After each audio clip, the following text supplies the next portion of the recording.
അത് യൂസ് ചെയ്യാതെ ഇപ്പോഴും ഇങ്ങനെ ഹിഡൻ ആയിട്ടിരിക്കുന്നത് അതെങ്ങനെയാണ് പറ്റുന്നത്? അതല്ല, അയാൾ വെളിയിൽ ഇറങ്ങി കഴിഞ്ഞാൽ ചുറ്റാൻ പൊതിയാൻ വേണ്ടി പിള്ളേർ കാണും. അപ്പം അത്രയും ഫാൻ ബേസ് ഉള്ള റൈസ്റ്റർ എങ്ങനെ ഇങ്ങനെ ലോക്കി പ്രൊഫൈലിൽ എങ്ങനെ ജീവിക്കാൻ പറ്റുന്നു? 39 വീഡിയോസിന്റെ 11 മില്യൺ ആണ് പുള്ളിക്കുള്ളത്.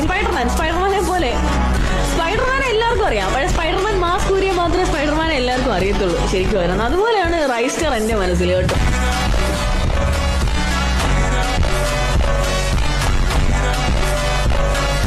देखो यार, दीदी ने क्या कहा ये तो समझ में नहीं आया, बट इतना जरूर पता चला राइस्टार ये जो नाम है ना, ये बस नाम नहीं ब्रांड बन चुका है। एंड अगर अभी भी आप लोग राइस्टार के साथ हो तो कमेंट बॉक्स में रेड लगा दो। बाकी दीदी ने एक और चीज कहा था, राइस्टार लाइक ए स्पाइडरमैन।